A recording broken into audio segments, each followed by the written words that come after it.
sa langit, salamat po sa umagang ito. You really did take care of us.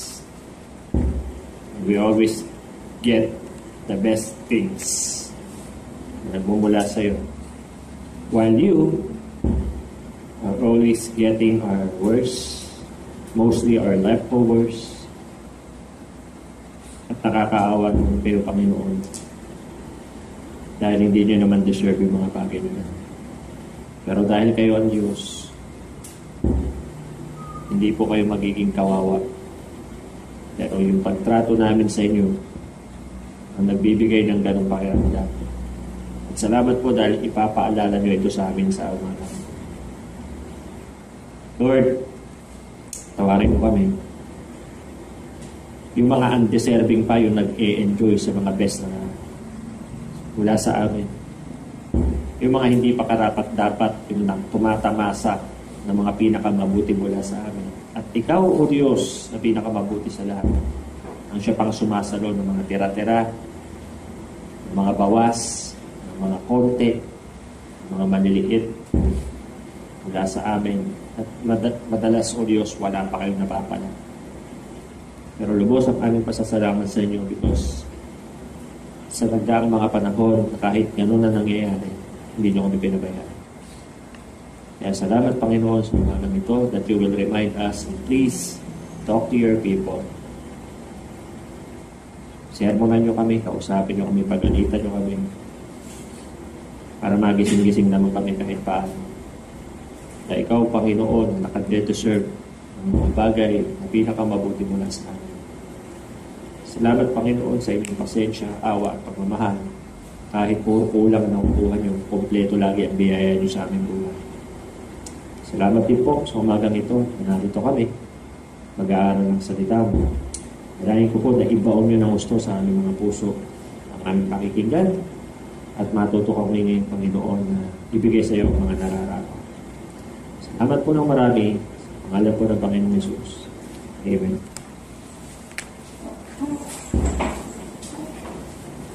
Okay.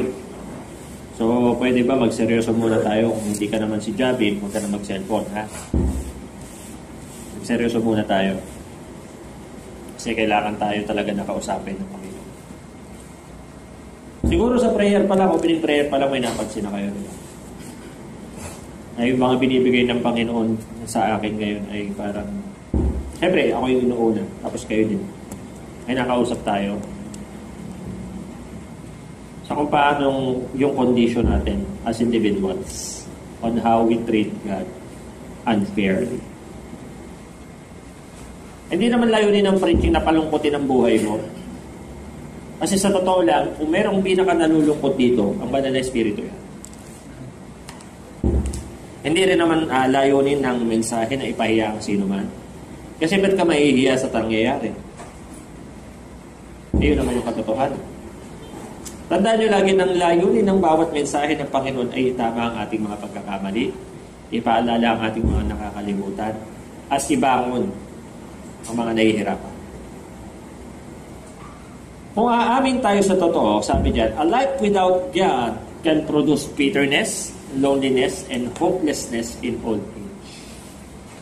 Binasa natin sa teksto natin na, remember now thy Creator in the days of thy youth. Ang laging gamit sa verse na yan is about young people. Mga young people na tinutukoy yan. Pastor, paano yung magiging applicable sa mga not so young people? Ano ba ang tinutumbok talaga niyan? Verse na yan. Yung pagiging bata mo o yung paglilingkod mo ngayon. If you will notice sa verse at sabi, remember now.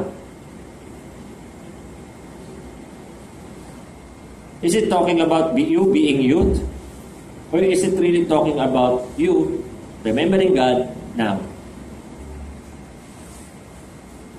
No matter what your age is. Na inaatasan tayo na alalahanin natin ang Panginoon ngayon habang may oras pa. And not necessarily dahil bata ka. Kundi ngayon na habang may oras ka pa. Next week, we don't know kung may service pa ba next week. Kayo ba certain na may service pa next week? Na may gawain pa next week? Na buhay ka pa next week? Wala pong certainty yun eh. Yun nga bukas nga lang, di natin sure, yung mamaya hindi pa natin tiyak that we exist. A lot of people died na hindi nila alam na yung araw na yun, oras na pala nila. And tayo, kayo ba, hula nyo, abot kayo ng edad na meron kayo ngayon? Eh meron nga sa atin, di ba, mga muntik nang mamatay. Samanda mo lang, kaya buhay pa. Eh hindi nga tayo tiyak man lang kung ano mangyayari mamaya eh.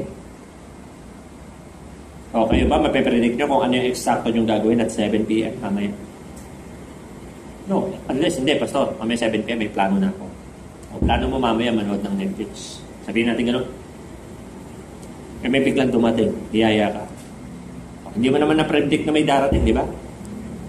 So, sinasabi po natin mga kapatid, ang buhay natin, mga minamahal, ay buhay na nakadepende sa kung ano yung mga darating. And God tells us na alalahanin nyo na ginamit niya si preacher, si Solomon, sa Ecclesiastes. Yung kasi ibig sabihin ng Ecclesiastes, preach. Ang tinuturo sa atin na alalahanin mo ngayon ang iyong manlilikha sa mga araw ng iyong pagkabata. Pero applicable na applicable ito sa kahit anong edad. Kasi ang tinuturo nito sa atin is to remember God ASAP.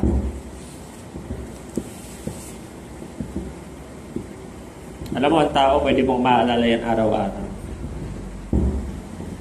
Pag nasa relasyon ka, maaalala mo yung tao araw-araw. Pag ikaw ay nanay, tatay, maalala mo ang iyong anak araw-araw. Maalala mo ang iyong asawa araw-araw. Pero may nakakaalala ba dito sa Panginoon sa araw-araw? Taas nga ng kamay, mga naaalala yung Panginoon sa araw-araw. Pastor, nagpe-pray naman ako, so I think that's part of remembering God. Yeah, tama ka naman. Meron kasing mas matindi na hindi na nagpe-pray. They don't even pray. May relationship sila kay Lord, pero hindi sila nagpe-pray. So hindi ko alam kung paano yun. Ano ba talaga yun? You're in a relationship but you don't talk to each other. Hindi ko alam. Ano yun? Pero tayo, naalala naman natin ang Panginoon. Pero ang pag-alala ba natin sa Panginoon ay yung uri ng pag-alala out of responsibility or of necessity? Or out of love? Magkaiba yun eh. Yung maalala mo ang Panginoon dahil naaalala mo siya dahil sa iyong responsibilidad at tungkulin, at yung naaalala mo siya dahil mahalaga talaga siya. And that is two different things. Sino rito yung naaalala niya, ay papasok ako bukas, Lunes na naman. Ay, katamad. O, diba? Maisip mo naman, ay, katamad. Taas ka na kamay yung excited pumasok sa school man o sa trabaho. Ano makapagtaas? Taas nga ng kamay yung pag-Lunes na, tamad. Sana wala ng Lunes sa mundo.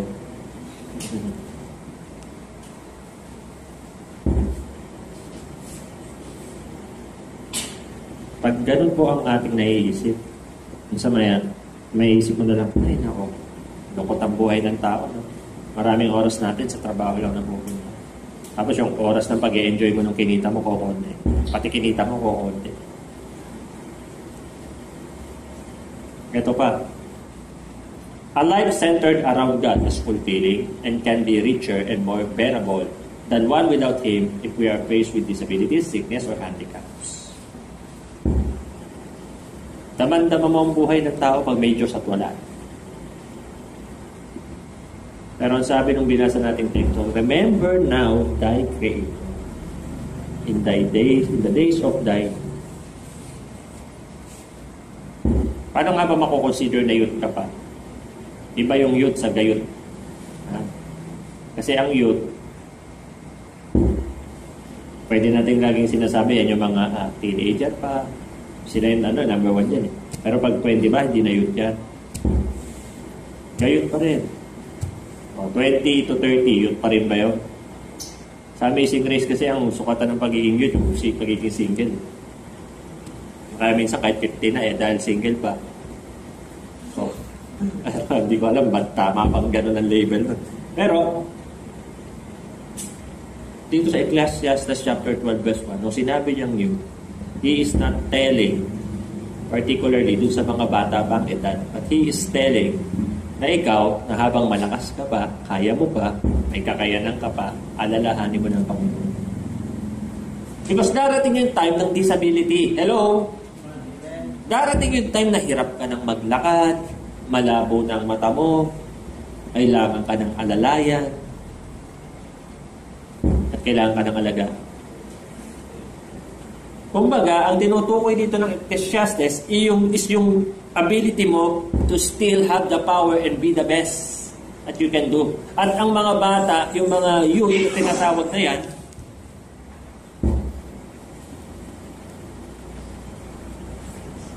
ay yung may mas kakayanan at may mas lakas kaysa sa mga may edad na.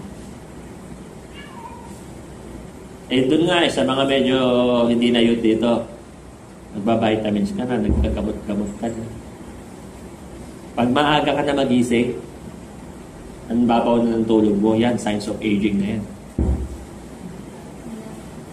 Yung biglang may sumasakit na sa mga katawan mo, hindi ka na maubusan ng sumasakit.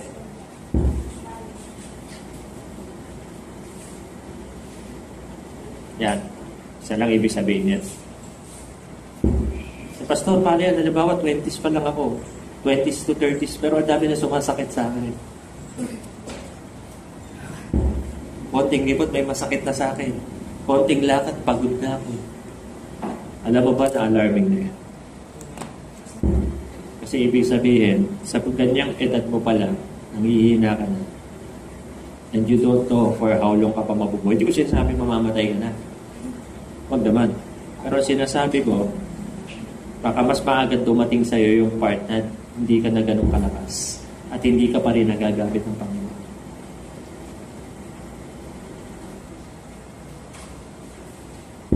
Si Brother Joshua, 40s na to. Magitotoo na tayo. Pag hinahayaan ko pa itong humayahay dito sa church simbahan natin, tatanda to na hindi nakakapaglingkod.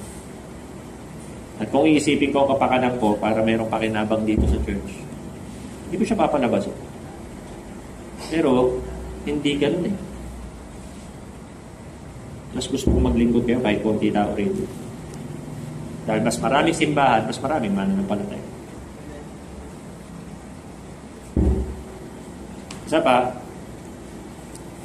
yun yung pinaka-best na pupuntahan ng buhay ng tao. Lalo na ng buhay ng isang lalaki. Hindi naman po sinabi best, yung pinakamayaman na sukatan. Pinaka-best pa rin na sukatan is yung buhay ng tao na nagamit sa Panginoon. Now, being young is exciting, but the excitement of youth can become a barrier to closeness with God, and it makes young people focus on passing pleasures instead of eternal values. Masarap naman talagang maging puno-puno pa ng youthfulness. I miss the days when I was a teenager because things are much easier. I don't think for bills. Hindi ako nag-iisip ng mga bayarin because my parents pay for our bills. Hindi rin ako nag-iisip ng mga malalang problema because my parents will think of that. Ang troll ko lang sa buhay ay maghugas ng pilato, maglinis ng bahay, utusang mamalengke. At noong bata ko, ayaw ko yun. Sabi ko, sana tumanda na ako para ako na naguutos. Pero ngayon, nandito na ako sa edad ko. Gusto ko na bumalik doon. Na inuutusan na lang at di na problema sa mga bayan. Kayo rin ba? Nung nag-aaral ka, ayaw mong pumasok. Inasabi mo sa sarili mo na ayaw akong pumasok, nakakatamad pumasok. Pero ngayon, nagtatrabaho ka na, parang gusto mo lang bumalik na pumapasok na lang sa school at inaabutan ka na lang ng pambaon. Kaysa ikaw ang nag-aabot ng baon.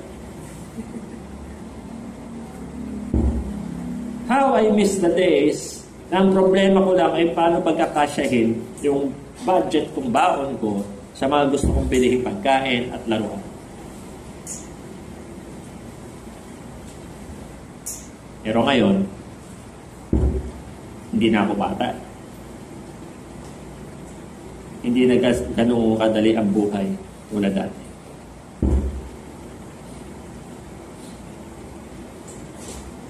Nililingon ko nga ang sarili ko, ang tanda ako na talaga sa edad na 38. Kasi kahit yung mga baby pa lang noong araw ay mga dalaga at binata na ngayon sa church namin. May asawa na nga yung iba.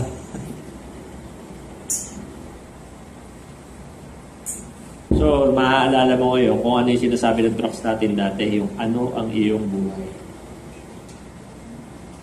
Naalala mo nung nayaningkuto ka pala, napasok ka sa school, tinitignan mo yung picture mo ng high school, at pinandidirihan mo yung itsura mo. Sino ba rito yung yung picture niya ng bata siya? Hindi na, pangit ko. Pambadoy ko pala nung araw.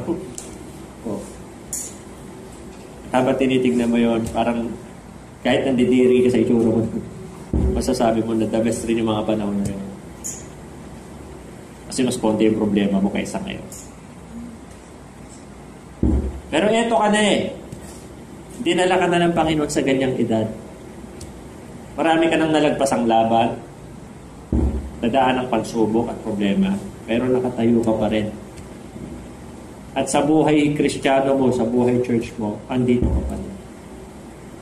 And it's all because of God's amazing grace that you survived them all. And praying to continue to survive everything that will come. Pero sana, habang nagpapatuloy tayo sa buhay, we don't forget and always remember who is the one na nasa likod ng lahat ng tagumpay niya. Make your strength available to God when it is still yours. During your youthful years, don't waste it on evil or on the world. So ngayong umagang ito, the remembrance that God deserves. Ano ba yung deserve ng Panginoon na klase ng pag-alala na dapat ginagawa natin on a day-to-day basis? Hello? Day-to-day basis, it means bukas gagawin mo to. The next week gagawin mo to. Mamaya gagawin mo to. Gagawin mo to at gagawin mo to. Pastor, yung nag-church ako, it is remembering God, di ba? Yes. Pero sabi ko nga kanina, if you are here but not here, it's not counted. Anong here but not here? Pwede ba yun? Nandito ako na wala ako dito? Pwede, pwede. Yung katawan mo lang nandito, yung isip mo at puso mo wala. Pwede nakaupo ka dyan ngayon, pero ang iniisip mo, kamusta na kaya yung campaign nila, Kapitan? Alam niyo ba na mayroon tayong mga dating nagsisipa rito na mga kandidato ngayon? Ayoko na lang banggitin. Mga kandidato ngayon sa SK. SK Chairman, SK Kagawad. Sabi naman ni Princess, mga buhay nga nila, hindi nila maayos. Hindi ko alam bakit sila nandun. Tumatakbo ngayon. Hindi ko alam. Pero isa lang nakita, mas nakita nilang dapat paglingkuran ng tao kaysa paglingkuran ng Diyos.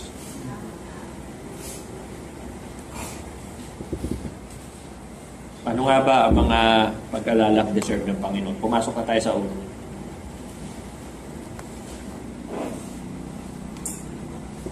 The first thing to remember God is to glorify Him through our living. Naluwalhatiin natin ang Panginoon sa pamamagitan ng ating pamumuhay. Okay? And 1 Peter chapter 2 verse 12, it says, having your conversations honest among the Gentiles, that whereas they speak against you as evildoers, that may by your good works, which they small, behold, glorify God in the day of visitation. Okay? So, anong ibig sabihin? Sa ating pamumuhay, sabi ng 1 Peter 2:12, sa mga mananampalataya, na sa mga pag-uusap, ay maging tapat kayo na tulad ng bilang mga hentil tayo na kung saan may mga nagsasabi ng masama sa inyo at sinasabing kayo ay gumagawa ng masama, Pero sa pamamagitan ng mabuti niyong gawa, sila na maliit ang tingin sa inyo ay luwalhatiin pa rin ng Panginoon pagdating ng araw ng kanyang pagdating. Alam niyo kung bakit? Kasi given na nakabantay ang tao sa galaw ng mga mananampalataya. Pag nga alam ng tao na nag-church ka tapos biglang meron kang pagkakamali, they will use your being a church-goer against you. Akala ko ba nag-church to? Bakit to? Because people think church-goers are perfect people. They think the church is a museum for saints. They do not even think that church is a hospital for imperfect people that needs God. Na pagsisimba ay isa bang para bang isang kabanalan na walang bahid ng mga tao. Hindi nila alam na tayo nga ay may mga makasalanan at nangangailangan ng tulong ng Panginoon araw-araw. Pero paano natin maluluwalhati ang Panginoon sa ating pamumuhay? There are things that glorifies God, but there are also things that makes God not true. May mga bagay na ginagawa tayo na nagmumukha tuloy hindi totoo ngayon. At nagmumukhang hindi siya kapani-paniwala.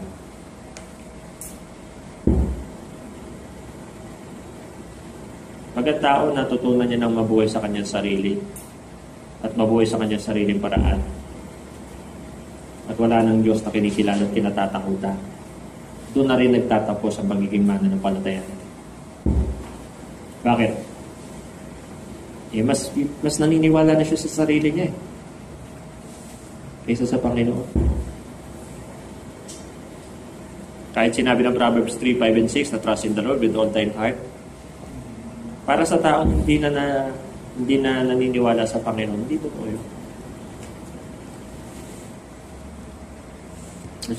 Sa Kristiyanong naniniwala sa Diyos, they trust in the Lord with all their heart. Pero sa mananampalatayang dati, they trust in themselves more than they trust God. And they lean on their own understanding.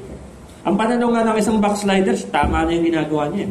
The backslider in heart shall be filled with his own ways. Pag may sinabi ka dyan, ang tingin niya mali yun at tama pa rin yung kanyang desisyon. Sa backslider, mga hatak pa yan na mga nagpapatuloy para sumama sa kanyang layunin.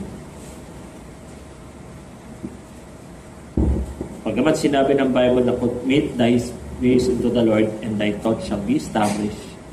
Sa mga backslider, they commit themselves into themselves. And their thoughts are also established to themselves. Backsliders have self-centered heart, while believers are taught to have selfless mindset. Isa pamumuhay pa lang, makikita mo na kung sino ang sa Diyos at sino sa inyo. And that's the sad thing. Habang tumatagal ang isang church, imbis na palapit ng palapit ang mga tao sa Diyos, palayo ng palayo sila. Because they choose and settle to the world's attractions more than they choose and settle to God's attractions. Hindi kasi attractive ang pag-church. Kayo, matanong nyo sa sarili nyo, ba't kayo nagpapatuloy na dito sa church? Is it because it's good? Is it because it's a doctrine? Or is it because it's a responsibility? Privilege? Is it because hindi naman dahil responsibility? Ba't kanina ang hirap mong gisingin? Pero pag meron kayong field trip or pasyal or something na nakakatuwang gawin, hindi ko kailangan gisingin. Ikaw ang nang gigising. Uy, tara na! Rides na natin ngayon. Kahit alas 3 man madaling araw yan, gising yan. Pero heto tayo kanina, simula kami ng lagpas ng alas 10 kakaintay sa mga matatanda. Dami rin wala. Bakit sila wala? May sakit ba? May problema ba? Ano ba nangyari? Hindi ko alam.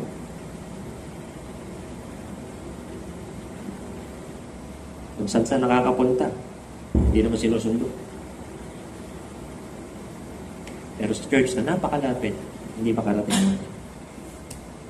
Now tell me, do we glorify God to those kind of living? Sabi niya, is a reflection how good God is. Pag tayo ay namuhay, na niluluwalhati natin ng Panginoon sa ating buhay, yan po ay reflection kung gaano kabuti ang Diyos sa buhay mo. The way you perform in the ministry is your way of telling God, this is how good you are to me. That's why I'm giving all my best to you. Pero sa pinapakita natin ngayon, is that expressing how good God is to us. Ano ang ginawa ng mga taong yan para ma-deserve yung best mo at ano yung kailangan gawin ng Diyos para makuha naman niya yan mula sa atin? Napangit mang sabihin, nagmimistola na tayong mga inutil. Dahil wala na tayong ambag sa kaharian ng Diyos.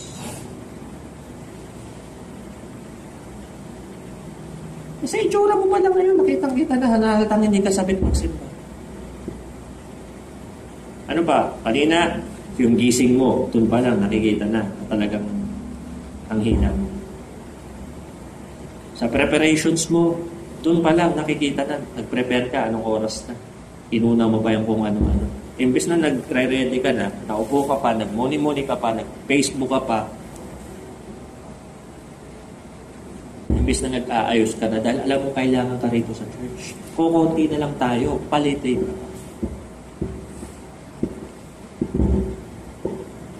O ngayon, nakaupo ka dyan, nakikinig ka sa akin. Sana. Tapos uuwi ka mamaya, na wala kang balak gawin na action plan sa narinig mo. Eh buti pa ka sa call center na tinatrabaho ko, pag pinatawag ka doon, may action plan ka at may commitment ka. At dapat gagawin mo yun, hindi patay ka. Dito wala kasi. Remember, God requires faithfulness.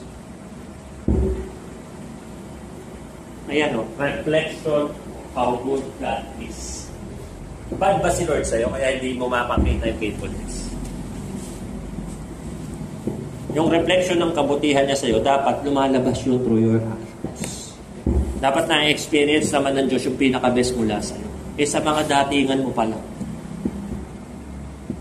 Kitang-kita na pero sa trabaho, pagbihira ka. Dahil din ako, patas lang sila ni Lord. Wow, what a reason. Ipinatas mo talaga si Lord sa trabaho. Di ba dapat lamang siya? Hello? Dapat lamang siya eh. Dapat sa kahit sino, sa kahit ano, lamang ang Diyos. Eh paano lalamang ang Diyos? Ganyan ang buhay na meron ka. Tapos you are hoping for the best things to happen into your life while you are giving the worst to the Lord. Hindi ba ang daya naman nun? Ang daya mo naman kung ganun yung gusto mo. Pag binibigay mo yung worst sa Diyos, tapos best niya yung gusto mo kunin. Well, we cannot glorify God if we do not live to glorify Him. Huwag tayo sa puro pag-e-enjoy, sa puro pagpapasarap, sa puro paghahanap ng mga nakakatuwang bagay. This week, ilang yung mga enjoyment na ginawa mo, pero ilan din yung ginawa mo para sa Diyos. You compare and you'll know that it reflects your love to the Lord. Also, number 2 is a reminder that God exists. A reminder that God exists. Yung pamumuhay natin ng pagbibigay luwalhati sa Panginoon, yan ay isang paalala na ang Diyos ay nandyan. Okay? Basahin lang natin saglit yan, John 13:15. May konting lagnat, sakit, ganito. Imbes na isimba mo, ipapahinga mo. Pero nung may sale sa SM, may ganap pa mga kaibigan mo, may ganap sa bahay nyo, birthday ni ganito, anniversary ni ganyan, nandun ka. At walang karamdaman. Pero pagdating sa usapang Diyos, may sakit ka na.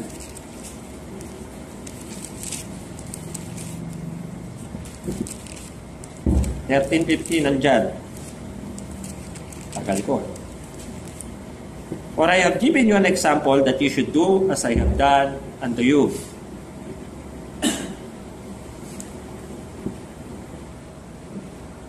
Binasa mo yung 16. Verily, verily, I say unto you, the servant is not greater than his Lord, neither he that is sent greater than he that sent him. If you know these things, happy are ye if you do them. Ano sinasabi ng verse na yan? Ang Panginoon nagbigay sa atin ng reason at pangapatunay na nandyan sila, nag-e-exist sila. And the existence of the Lord will never end because it is for eternity. Pero mo gusto kayo damay ng Diyos sa eternity. Isama, ibilang. Hindi ka lang gusto niyang isama na ikaw isasama niya doon sa eternity bilang wala ka lang, utusan ka lang, alalay ka lang, tauhan ka lang. Hindi. Gusto ko niyang isama doon bilang ano. Ang nakaturing sa atin ng Panginoon sa eternity. Imagine that time. Pero ito tayo, pag tayo iligtas na, dahil alam natin na tayo sa langit pupunta, dahil tayo ay binigyan ng Panginoon ng buhay na walang hanggan, and we expect that to happen. Ang buhay naman natin ngayon ay parang wala ring katapusan sa way of living na meron tayo. Mga kapatid, let me just remind you that time will come that Jesus will return and judge us according to our works. Yung pambihira, yung pamumuhay ng ibang mananampalataya at backslider, para bang hindi na babalikan Diyos. Para bang hindi na siya totoo at nag-i-exist. Enjoy na enjoy sila sa buhay nila na para bang wala nang katapusan ng mundong to. Let me tell you something. Yung mga gera-gera sa Israel, mga simula na yan. Mga umpisa-umpisa na yan. Yung tinatawag sa Bible na birth pains. Umpisa na yan. Involved na Israel, guys. Sa balita, involved na Israel. Kung ibang bansa yun, parang, sige, sitting pretty pa tayo. Pero involved na Israel this time. At gaya nga na sinabi ko sa prayer meeting kagabi, yung bansang babantayan mo. Tapos yung faithfulness mo, ganyan pa. Did it glorify God through your living? Nag-e-exist po sila. At sana lagi sa pamumuhay natin, ipakita natin kay Lord na, Lord, we believe you exist and you are there and watching us. Watching us to the every moment that we are living. Hindi tayo puro pag-i-enjoy. Hindi naman pinagbabawal ng Diyos na mag-enjoy ka sa buhay mo. Pero hindi yun yung center of attraction ng buhay ng tao. Because we are created for God's pleasure and glory. Kasi ito tayo, puro tayo mag-enjoy sa buhay, pagmamasyal, pagkain. Alam niyo ba na science of end times din yan? Na ang tao mahilig sa party, mahilig sa kainan, mahilig sa mga pag-enjoy at pleasure. Lovers of pleasures more than lovers of God. People will hate church. Church becomes more unattractive. Christian people will move on to backsliding. Pastors are stopping services. Nagkikwit sila. Signs of times. At ang nakakalungkot nito, pati tayo dito sa church kasama. Wala na tayong ambag sa ministry. Nakalulungkot nung sabihin. Ang ambag na lang natin ay ulam. Ulam na lang. Dapat patagal ng patagal, patamis ng patamis, di ba? Pero ang paglilingkod ng Kristiyano ay parang bubble gum. Na habang tumatagal, nawawala ng lasa. A remark that the Bible is the real deal. Isa rin yan. Paguluwalhati natin ang Panginoon sa pamumuhay natin kung ang salita ng Panginoon ang pinaka-importante sa atin at hindi ang opinion ng iba.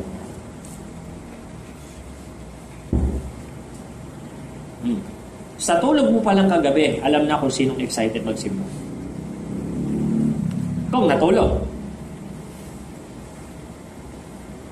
Sana kung mapupuyat kayo, yung may kwenta, yung may kabuluhan, yung may katuturan. Napuyat kasi tinapos yung buong Psalms.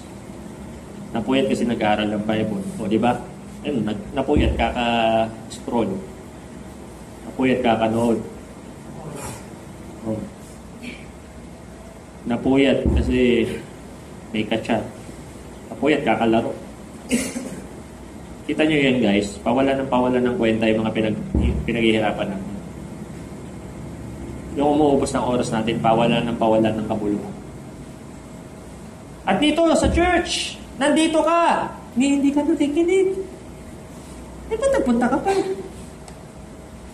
Sana sa bahay ka na lang, nag-ML ka na lang. Saya ka pa. Pero lagi nating tatandaan na mananagot tayo sa Panginoon. Darating ang time na mananagot tayo sa Panginoon. Darating ang time that God will require everything that we have wasted.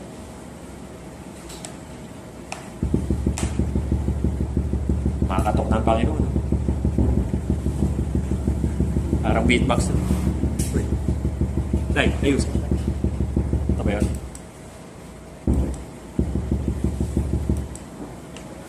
Malinaw na yan, kinakatok na kayo.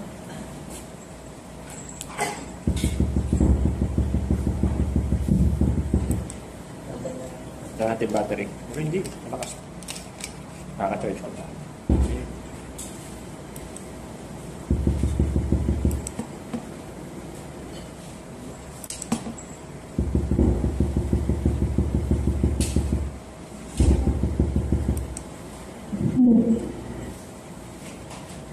Sige.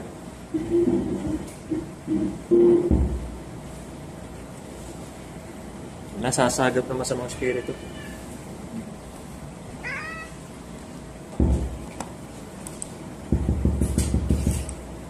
Yan, patay.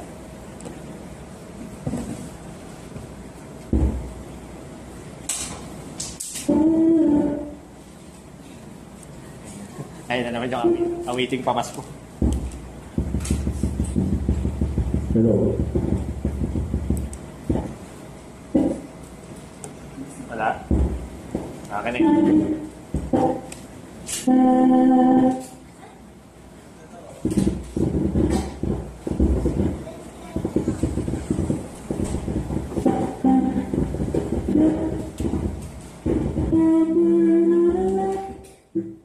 Yan. Si mga muna eh. Ay awiting papasko.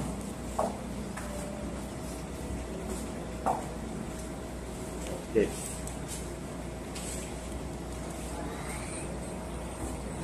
Ito magulo. Sa Bible ka pa talaga.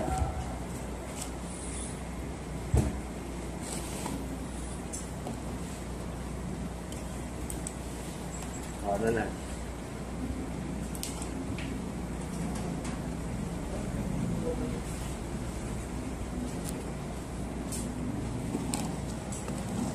Hirap na may magulong pusa.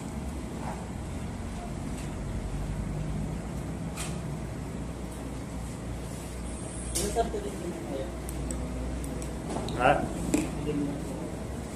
Oh, sige. Sisigaw na lang ako ha. Dinig niyo naman, di ba? Okay.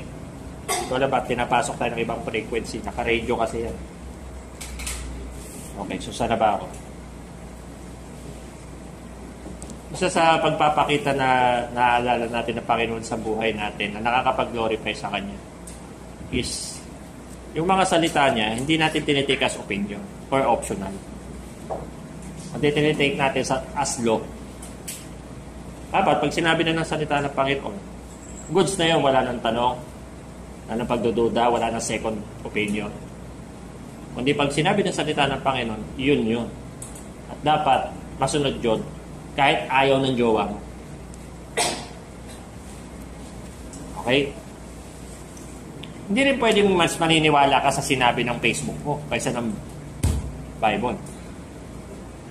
Kaso minsan, aminin man natin ang katotohanan.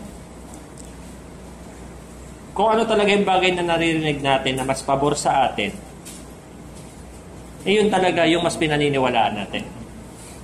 Diba? O, pag sinabi ito, makinig kayo, pag sinabi ganito, mas mahirap maging mga babae. Payag ba kayo mga babae? Tama ba yun? O, sang-ayon agad. Depende. Mas mapagmahal daw ang mga babae. Sino nga naniniwala doon? Oh. Mas ma-effort daw ang mga lalaki. Sang-ayon ba kayo doon? Ha? Sa umpisa? Sabi ni Ma'am. Sa umpisa ka lang pala.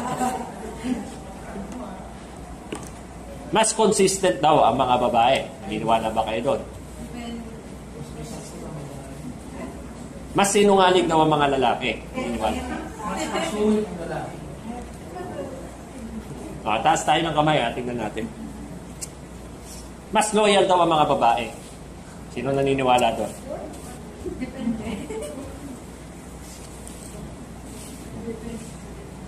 Mas magagalitin daw ang mga babae. Mas may toyo daw ang mga lalaki. Naniniwala ba kayo doon?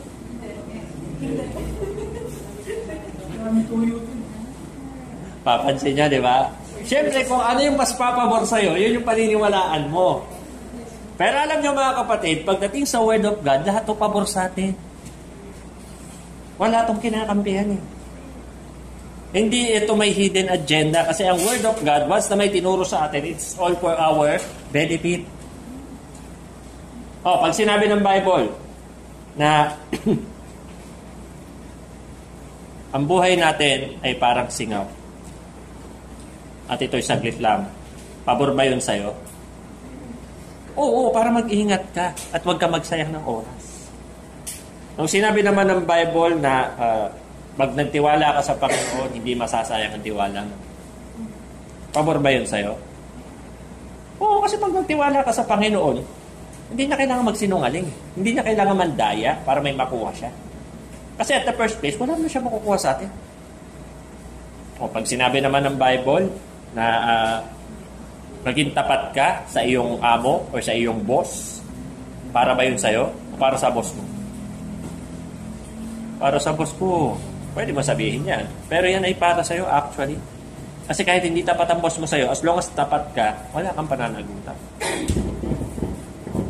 Nung sinabi ng Bible na husband, love your wives. Kanino pabor yun?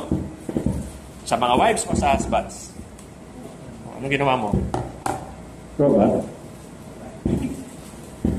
Anong ginawa mo? Ay sinabi na maging tapat ka. Husband, love your wives.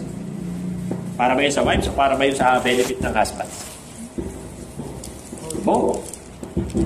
Both. But actually, mas magbe-benefit si husband. Kasi pag naging tapat siya kay wife, hindi siya magkakasal. Ay pag sinabi naman ng Bible na submit yourselves. Wives, submit yourselves to your own husbands. Tinan mo, kontra sa salita ng Diyos, yung demonyo. Bakit pagpabor sa kabila, hindi ka bayad? Kasi sinabi ng salita ng Diyos yan. Bakit nga ba sinasabi ng Bible na husbands, love your wives, and wives, submit yourselves to your own husbands? Because that is the way God runs a family. And there is an order that the Lord is at the highest position, and then the husband, and then the wife. The husband are told to love their wives because they do not treat them as maids, but they're queens. But of course, a queen is lower than a king. But kings need to be faithful to their subordinates para maging effective yung leadership. Kung faithful lang husband, tapos submissive ang wife, may magkakaproblema ba? Pero sa ito, ugali mo, gusto mo, ilab ako, pero hindi ako magsasabit. Dapat lamang ka. Wow. Hindi pwedeng gano'n. Hindi pwedeng lamangan sa mga salita ng Panginoon. Dahil ang salita ng Panginoon, it's always fair to everyone. Hindi rin naman pwede. Mag-submit ka sa akin. Ilalab lang kita ng sakto. Pero marami akong love. Hindi rin pwede. Inutos ng Panginoon sa husbands to love their wives. To always, doon pa lang. Alam ko, papunta sa inyo mga babae. Alam na ng Panginoon na mga husbands pwedeng maging unfaithful. Kaya inuutosan sila to love their wives. Pansin nyo, galing ng Panginoon. Alam ng Panginoon ang tendency ng tao. Inuutosan naman ng Panginoon ang mga wives na maging submissive kasi alam ng Panginoon, mga rebellious kayo. Oh. Gets? Both, merong ano ang Panginoon sa atin. Alam kasi ng Panginoon yung tendencies. That is why He is commanding us to do those things para maging banayan ng marriage. Galing ng Panginoon talaga eh. Ang inusinsama ko yung ano niya. Mga Kaya marami naman. Ito pahirap na sa buhay ko.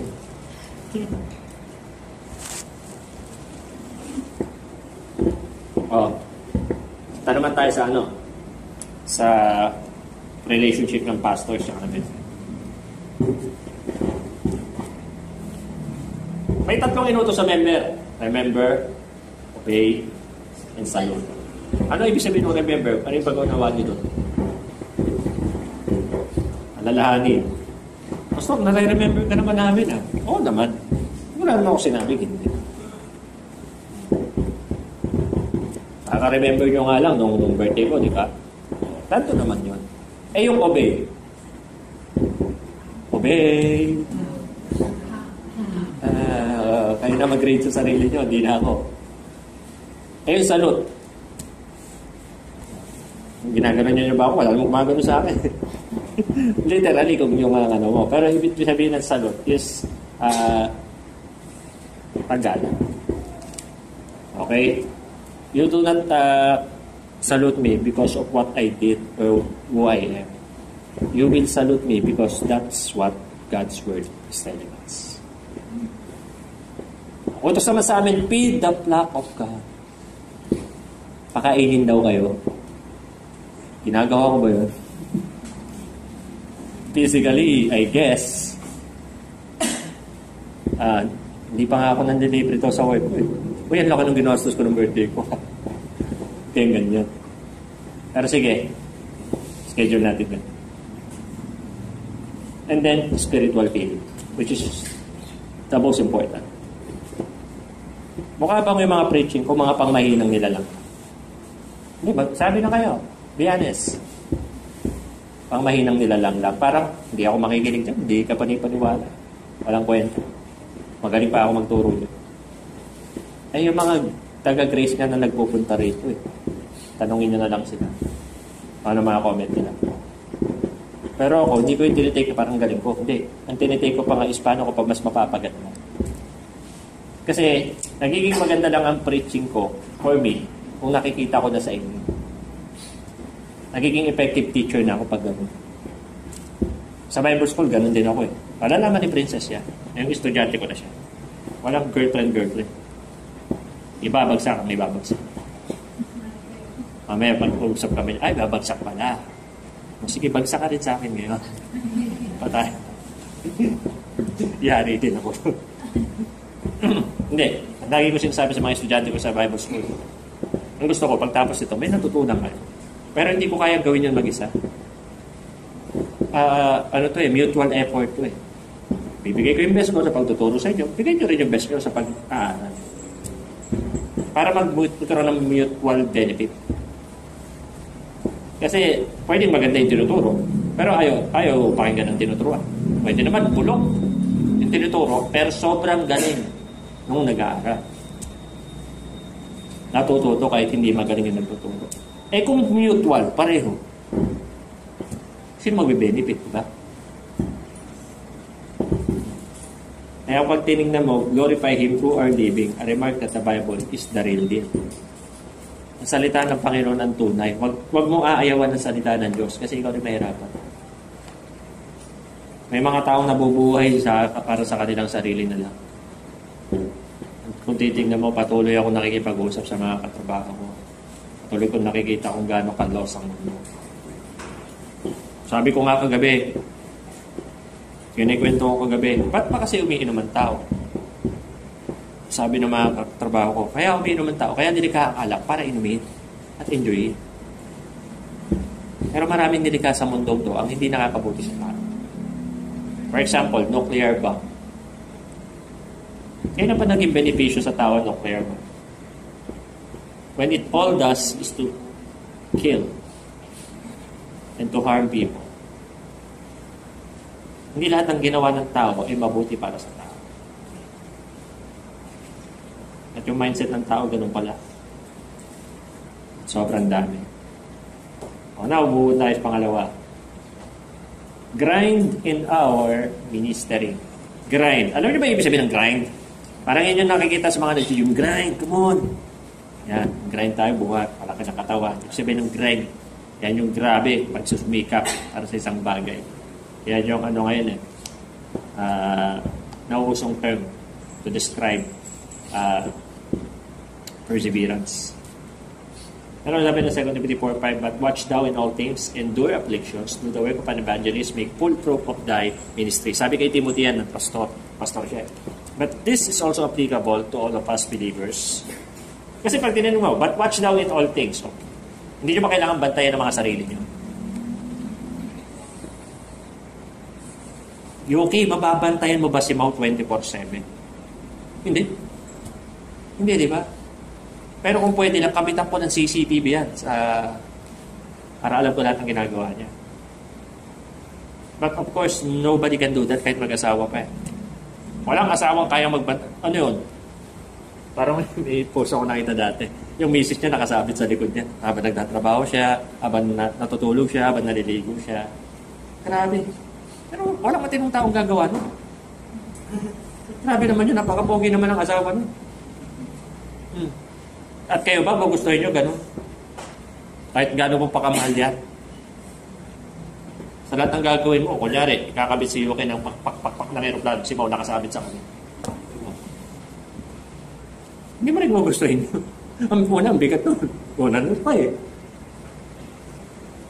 Pero ang tanging makakapagbantay sa atin ay mga sarili din.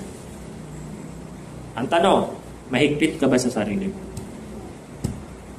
Oh, sige, self. Gawin mo gusto mo. Enjoy your life. Buhay mo yan eh. Self, you deserve it. Sabi nung TL ko. Sabi ko, Starbucks ka ng Starbucks everyday. Oo, deserve ko yan. Sabi ko sa kanya, kaka-deserve mo yan. Kaya lagi ka walang pera eh. Ay, tama ka dyan. Deserve ko. At dyan pumapasok yung pagiging self-centered natin. Pag lahat na lang ng gusto natin, binibigay natin sa sarili. Hindi, ako naman nagtrabaho yun, pinagtrabahoan ko yan, so deserve ko yan. Deserve ko enjoy yan. Well, wala naman ako doon, bahala ka sa buhay mo. But most of the times, we create our own problems. Hello? We create our own problems. Na hindi mo sana magiging problema kung may disiplina. Una, we take it seriously. Ministry. Are you serious in the ministry? Do you take this seriously yung pagsisimba natin? Kasi baka mamaya joke to sa'yo. Kaya ang hirap mo maging faithful. Kasi pag seryoso ka about going to church, sa pagdating mo pa lang, hindi ka na mahuhuli. Ba't ka nahuli? Dahil naubos ka na kagabi. At si Lord na naman ang pinagbayad mo. Hello? Makakaawa si Lord. Siya yung nagbabayad ng mga bagay na tayo naman yung nag-e-enjoy. We enjoy our lives very well at God's expense. At eto, ang mahal-mahal mo naman at kunin yung faithfulness mo. Again, we give our very best to all other things except God. Pag tinignan niyo ang buhay ng isang pusa, ito. Sarap buhay, walang trabaho, pero laging kumakain. At yung pagkain pa nito, mas mahal pa sa pagkain. Bigas, 42 per kilo. Cat food, 140 per kilo. 100 pesos na mas mahal sabihin na natin almost 300% ng presyo ng pagkain natin, ng pagkain ng mga to. Ikaw pa magdadampot ang popo ng mga to. Anong nakukuha mo? Siyempre, pag inimas mo, dilabla mo, pero aalis siya, magpupumiglas yan. Mayan. Alam niyo ba, para tayong mga pusa sa harap ng Panginoon na ganun ginagawa natin sa kanya. Love na love natin siya, pero lagi silang, mga selfish to mga to. Dapat syupawin na yung mga yan. Kidding aside, selfish to mga to. Kargahin mo yan, sample. Okay. Anong gusto niyang gawin? Bumaba. Pero di ba dapat bilang pinapakain kita, nagdadampot ng lahat mo,ag-aalaga ko sa'yo, dapat, di ba pag ginanyan mo siya, yayakap yan. Dapat gaganin yan. Pero hindi. Gusto niyo pa rin bumaba. At patuloy siya magdilis ng katawan. Wala siyang pakisa. Reality sa mga may alaga dyan.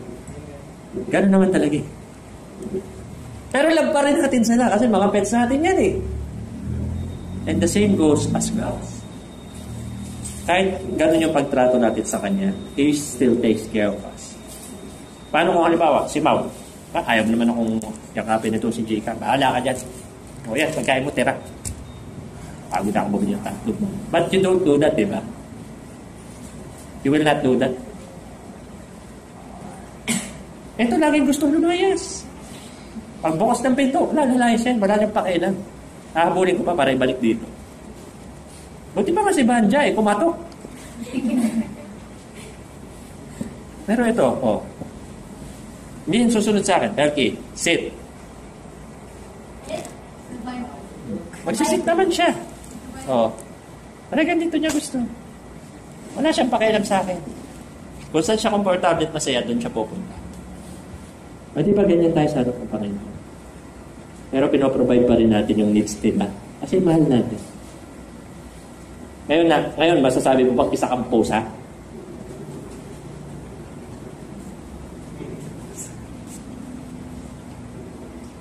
Kahit anong salbahay nito, magagalit ka pag may sinirang okay lang, sige. Pag kinalat ito yung mga pupo at wiwi nila, okay lang, sige, ako maglilinis niya. Kasi mahal ko eh. At ganun yung ginagawa natin, ganun yung ginagawa natin sa Diyos. Mga kalat natin, siya ang pinaglilinis natin. Tama? Mga kasalanan natin, siya nagtitiis. Mga baho natin, siya ang nakakaamoy. Pero patuloy niya pa rin pinoprovide yung needs natin dahil sa pagmamahal. Kaya sana naman, yung mga pinagkatiwala niya sa atin, sample this church, mag-grind naman tayo. Sabi diyan, we take it religiously. Dapat walang makakapagpatinag sa'yo sa pag-attend. May birthday lang ng pinsan, hindi ka na umatin. Patay na tayo talaga kagad yan. May anniversary lang ni ganito, hindi ka na atin. May nangyari lang, masakit lang ng konti yung ulo mo, hindi ka umatin. Pero wag tayo, kung aamin tayo sa totoo, maraming beses na masakit ang ulo mo, pero nagsiselfon ka pa rin.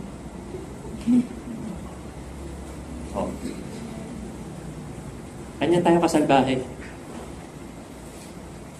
Pelking tayo. Napakabait lang talaga ng Diyos. Doon mo masusukat ang bait ng Diyos. Pero sana, huwag niyang patuloy tamasahin yung mga pang-api natin sa Kanya. We remember God when we grind in our ministry. Sabi pa dito, we take it faithfully. Hindi na ako makabukas ng Bible ko. Pero ang sabi ng 2 Corinthians chapter 4, verse 4. Makikiraan ko. Tignan mo. Wala siyang pake. Gagawin niya gusto niya. Ibabalik niya yung paa niya doon. May nahihirapan na rito mag-adjust sa kanya. Hindi ko mabukla to. Feeling mo, ang importante mo, hagis kita sa labas.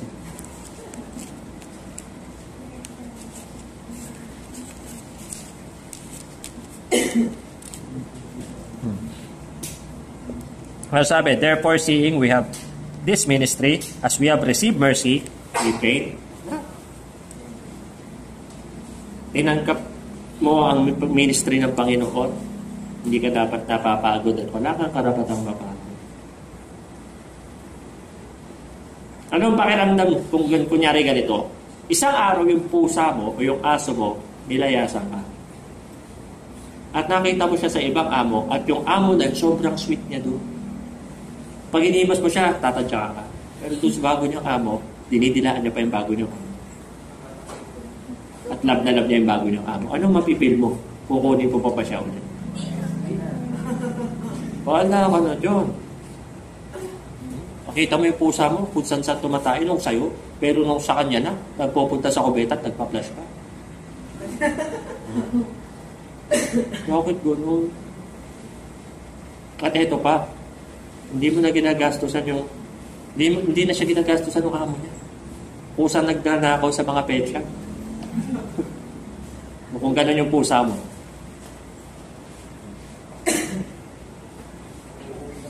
Diba? Ano makikita natin?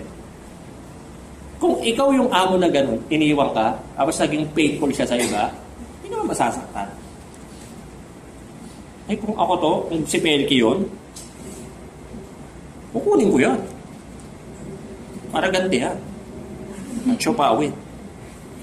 Ano ka? Kung nag-alaga sa'yo, tapos nagiging faithful ka sa iba. Hindi ka tanggap-tanggap yan. Hindi pwede yan. O, di ba kayo din naman gano'n mararamdaman? Malulungkot at masasaktan kayo. Imagine niyo yung pain na yun na lagi natin pinapa-experience sa Panginoon. Ang faithful niya sa atin, tapos yung faithfulness natin, iba nakaka-experience. Huwag naman tayong gano'n. Unfair naman tayo. Maging faithful naman tayo sa Kanya. Iparanas natin kay Lord yung faithfulness na deserve niya. Lord, sige, papatikim ko naman sa yung faithfulness na deserve. Bukas Sunday, asahan mo kung uunahan ko yung pastor na yan. Para pag nahuli siya sa akin, ako naman makakaano sa kanya. Di, sige, I'm waiting for that. Yung uunahan mo ako dito, how I wish. Pag nangyari yan, paano kaya kung gawin ko ganito? Basta mauna sa akin, 1,000. Palagay ko, buong simbahan ay narito na. But of course, we don't need to do that because you know in yourself that God deserves your best. Ang ganda ng kata nating our best eh. Sayang lang eh. Hindi naman nangyayari. Sabi doon, hear the master's call, give me thy best, or it be great or small. That is His test. Do then the best you can, not for reward, not for the praise of man, but for the Lord. Kaya sana sa ministry, mag-grind naman tayo, makita ko naman tayo na pagbukas ko ng pinto, nandiyan na kayo lahat. Pastor, surprise, naunahan ka namin lahat, amin ang tagwa-1K namin. Baka mahimatay ako sa pinto. Diyos ko po, ubos ang sahod ko na. Pero yun ay isang guni-guni lamang. Aling guni-guni doon, Pastor? Yung ibigay mo 1K o yung nandun kami? Yung nandun kayo. Kahit 1,000 pwedeng, hindi ako naniniwala kung maunahan mo ako rito. Alas 8, nandito ka na? No. Eh si Princess nga, hindi ko alam eh. Kung hindi ko ito naging jowa kaya. Anong oras kaya mga dating nito sa church? Palagay mo. Hindi niya rin alam. Dati nung mga unang panahon, na mga dating mo anong oras? 9. Anong oras ang simula natin? 10. 9 ka dumadating. Sabi mo eh, hindi ko naman eh. Thirdly, para matapos na tayo. Give our best in our giving. Siyempre yung pagbibigay, pag-aalala yan sa Panginoon. But when we speak of pagbibigay, it not only pertains to finances, it also pertains to your time. Because giving of your time is giving a part of your life that you cannot get it in return. 1 Peter 4:10, as every man hath received the gift, even so minister the same one to another as good stewards of the manifold grace of God. Lahat naman tayo tumanggap, di ba? Sino rito hindi nakatanggap? At naman tayo may tinatanggap eh. All of us are receivers and also partakers of God's gifts and provisions and blessings. At lahat yan, tinatamasa mo na walang kahirapin.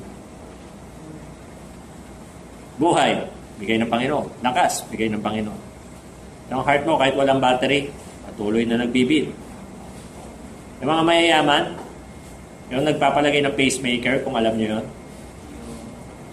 para patuloy silang mabuhay at mag-work yung puso nila. May kailangan na ng motor o baterya. Isipin mo yung buhay mo, kung nabubuhay ka at naglalakad ka na may motolite kang dala-dala. Kahit yung pang-motor lang, maliit na gano'n.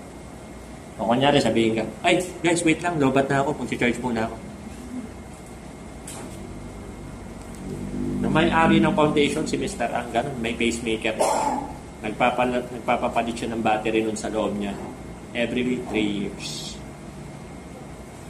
Imagine every 3 years, operahan ka. Dahil sa pacemaker na tinatawag. Ikaw wala. At palibhasa wala, panay ka baboy. Panay ka sisig, panay ka pork chop, panay ka tosino. Sarap buhay. Kasi wala pang sakit. Nasabi nga ni Pastor Vic, pag bata ka, hanap mo sakit. Tanda mo, hanap mo. Kaya nga sabi niyo, Pastor, di ba? Remember now, thy creator in thy days of thy youth. Kaya sana habang malakas ka, bata ka pa, kaya mo pa, nakakapaglakad ka pa, nakakapaglingkod ka pa, nakakapagsalita ka pa, nakakakanta ka pa, ibigay mo naman yung best mo sa Panginoon.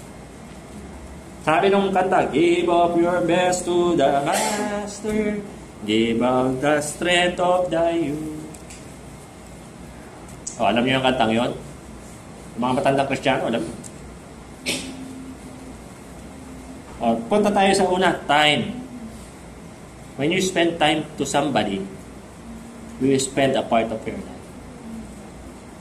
Eh kung marami kang time, anong time? Pastor, bebe time. Paala na kayo. Meron pa naman mga magjowa na hindi mapaghiwalay. Hindi pong araw-araw kailangan nila magkita. Dahil pag hindi,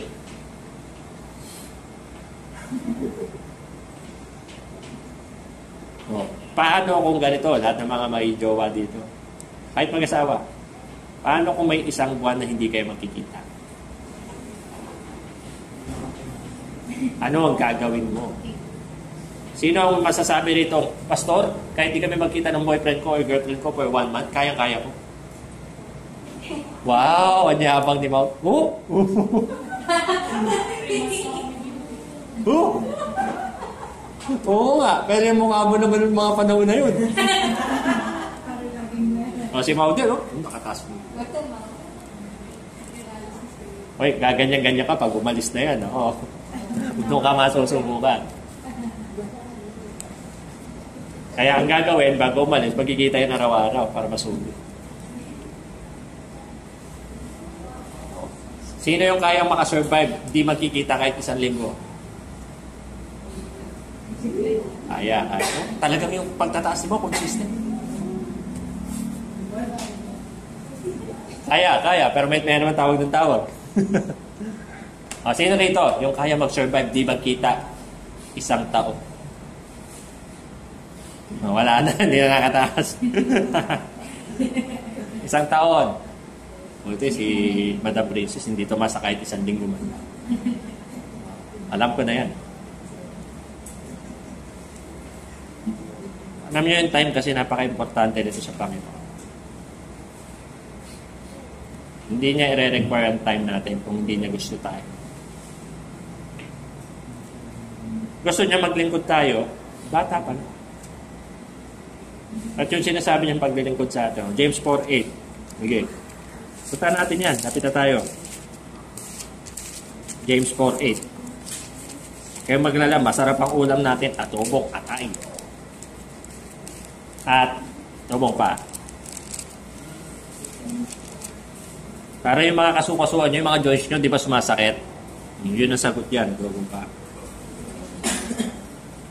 Draw nigh to God and He will draw nigh to you. Cleanse your hearts Ye sinners, and purify your hearts, ye be double-minded.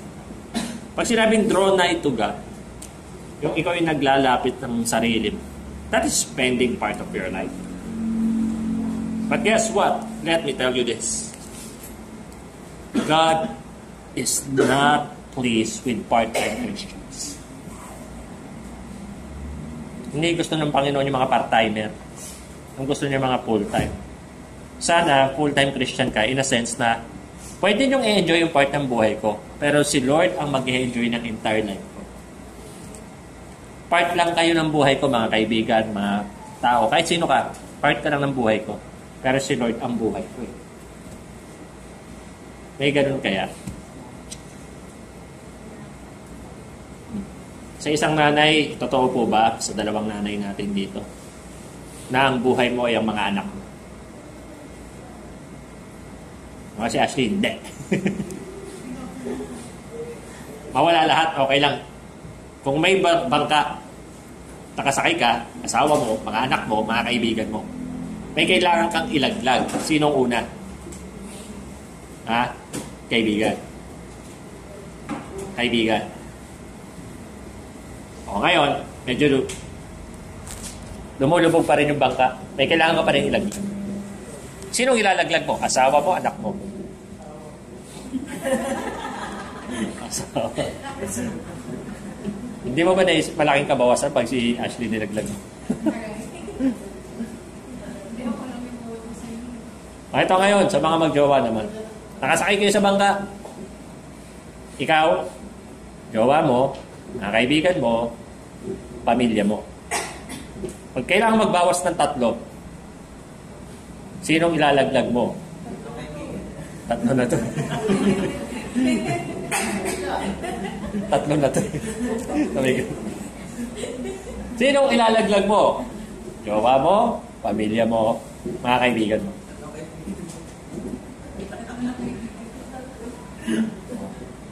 Ano? Kaibigan, jowa, pamilya. Kailan kayo maglaglag? Naubos yung oras, lulubog lahat pag di ka naglaglag. O ano? Wala talagang makapili Ang bigat no? Pero usually, ang una talagang ilalaglag, kaibigan, di ba? Lalo na yung mga kaibigan mong sulsol. Okay. Sila pa naman yung sinasabi mo, nag-away mo naman kami. Ayan, sinasabi ko na kasi sa'yo, talagang yung pagpili mo may problema. Yan. Kung ako nandun, yung mga sulsul na kaibigan, una ko ilalaglag.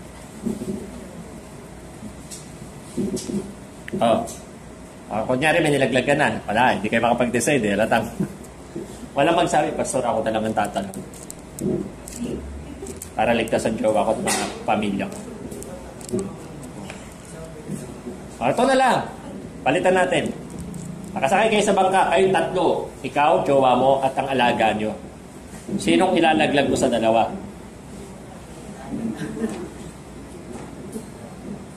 Alaga mo o jowa mo? Madam Princess muna tanongin natin. Nakasakay tayong 3 ni Melky. Sinong ilalaglag mo? Si Melky o ako? Sino daw? Expected. Pero hindi ako mamamatay dahil marunong ako lumangoy.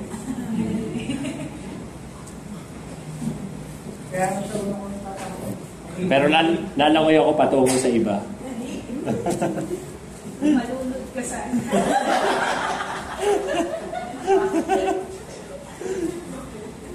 Sabay ka nun, no? Kidding aside, yung time natin, mga kapatid, sobrang importante niyan sa Panginoon. Because that is sharing Him part of your lives. And you will spend it in the entire eternity. Hindi ba napakaganda naman na kung nabubuhay tayo, malaking part na naging buhay natin, na ibigay natin at tayo ibalik natin sa Panginoon. At isa pa, ang Panginoon, ang gandang pag-ubusan ng oras. Kasi pag pinag-ubusan mo siya ng oras, tsak na siya, ang magiging manigaya ka sa buhay. Because that is God's plan. Yung maging masaya tayo sa tamang paraan. And then our talents, yung kakayanan natin, Kanino mo inuubos ang iyong kakayanan? Marami na itong magaling sa totoo lang. May mga potential. Pero sino nakaka-experience ng mga potential na yan? Yung mga best mo? Tanungin mo sarili mo, saan ba ako magaling? At tanungin mo ulit ang sarili mo, saan ko inuubos yung galing na yan? Pastor, wala eh. Sa kain lang ako magaling. Ayun nga lang, medyo mahirap na. Saan nga ba ako magaling? At ang Panginoon ba na-experience yung iyong kagalingan? Naibibigay ba sa Panginoon yung kagalingan na yan? Does God already experience your skill, your greatness, your best? Isa yan sa mga pagtutunan mo ng pansin. Kung na-experience ba ng Diyos yung kagalingan mo bilang tao at bilang anak. Meron dito magaling na anak, magaling na jowa, magaling na estudyante, magaling na trabahador, pero mahinang siya. Dapat pagdating sa Diyos, doon ka pinakamagaling. Hello? Pag ang Panginoon ang pinag-uusapan, doon ka pinakamagaling. Dapat doon ka sa kasalanan pinakamahina. Okay? Alam niyo sa call center, pag sinabing DSAT, ibig sabihin matinding kamalian ang ginawa mo at sinisisi ka ng customer. Pero pag sinabing promoter, ibig sabihin ang galing mo. Ibig sabihin, natuwa yung customer sa'yo. Pero hindi ba mas nakakatuwa pag ang Panginoon yung natuwa sa'yo? Yung ang Panginoon kinakausap si Jesus Christ. Anak, alam mo, natutuwa ako dito kay Aileen. Sobra akong pinapasaya nitong anak natin. Pero mas masaya ako kay Clyde. Sa sobrang saya ko, gusto ko na siya kunin dito. Ano, Clyde? Gusto mo na rin ba? Ayaw pa. Ayaw pa sa langit, baliw. Doon sa langit, tanggal lahat ng problema.